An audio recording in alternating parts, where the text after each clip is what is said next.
You've been reading Proverbs 31 wrong. Not a little wrong, completely wrong.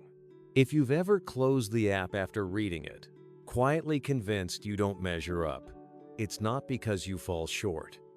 It's because for centuries, people have turned a poem about strength into a to-do list about perfection.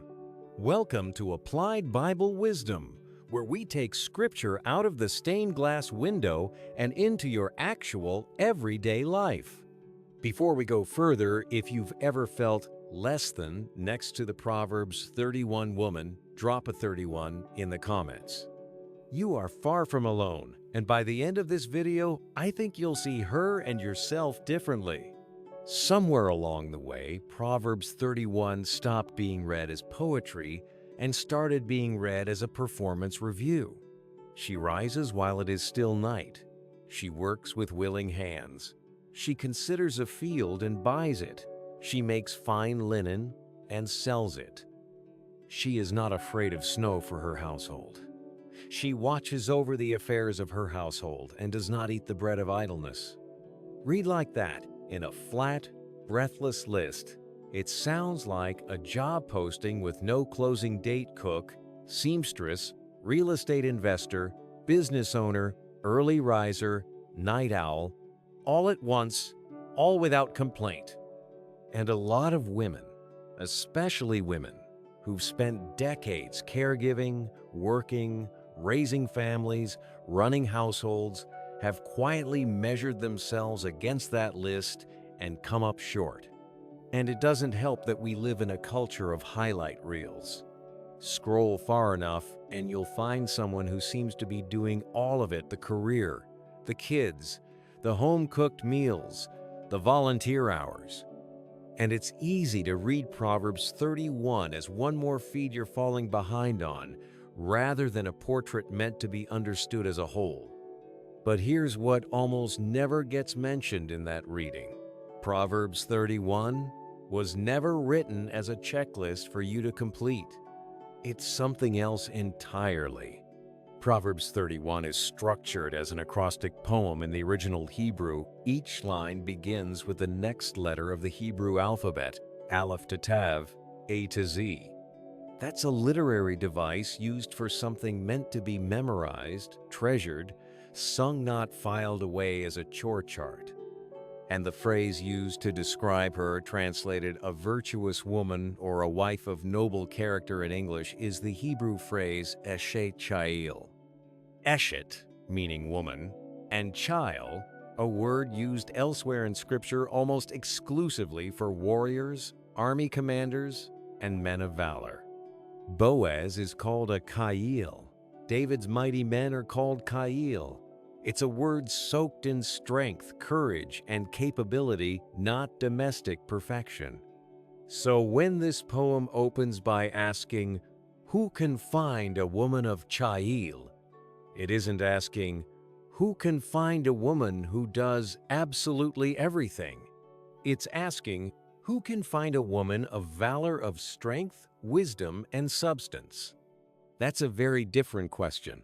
One is about output. The other is about character.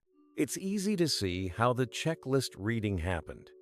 Take a poem written in a farming, weaving, trading economy 3,000 years ago, translate every verb into a modern to-do item, and suddenly, a portrait of a woman's strength and wisdom reads like an unattainable job description for a woman today juggling groceries, grandkids, doctor's appointments, and maybe a part-time job or ministry on the side.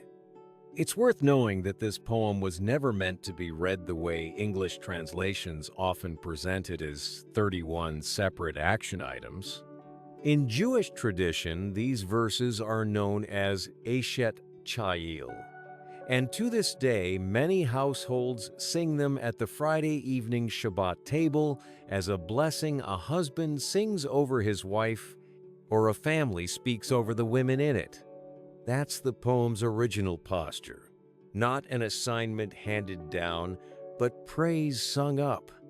And if you grew up in a season of church culture that used this passage more to instruct than to honor more to say, be like her, than look at her strength.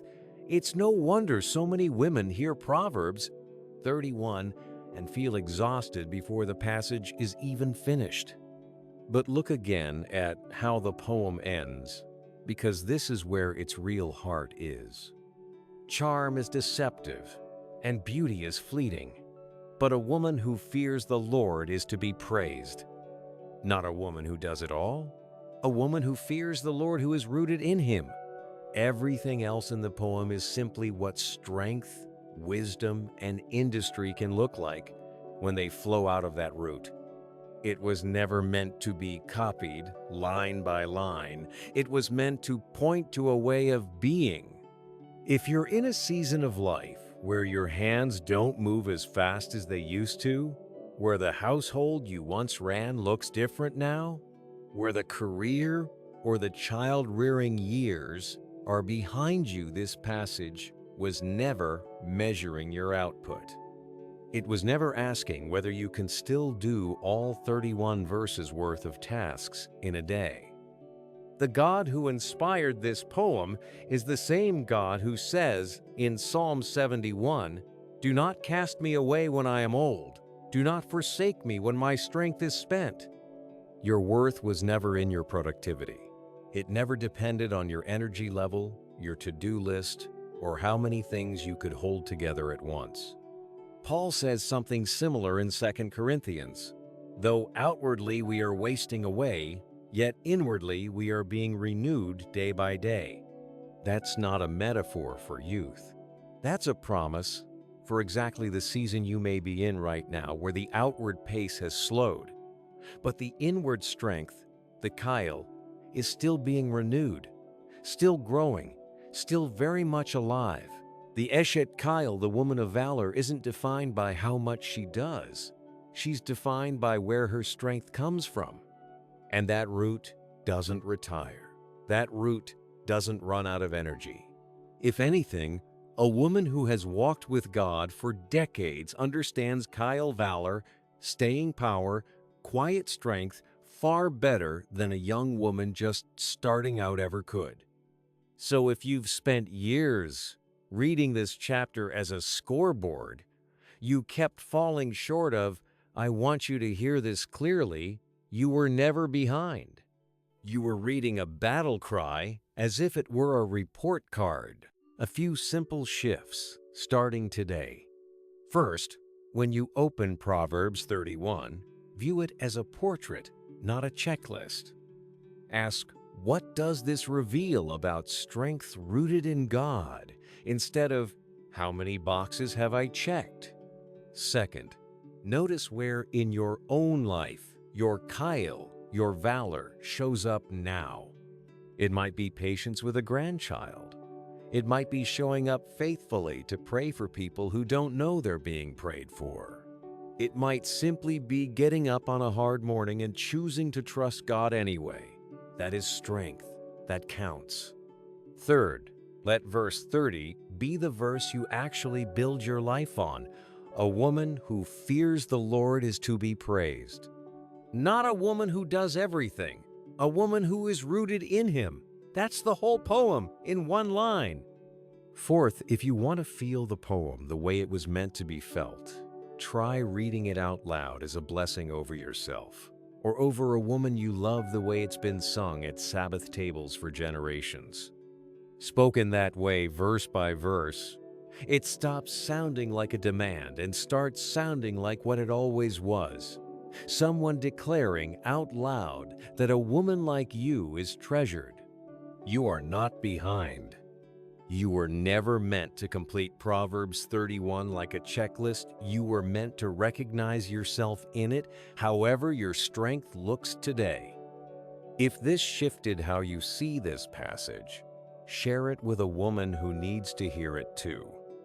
And if you want more scripture taken out of the stained glass window and into real life, subscribe. There's a new one waiting for you every Friday.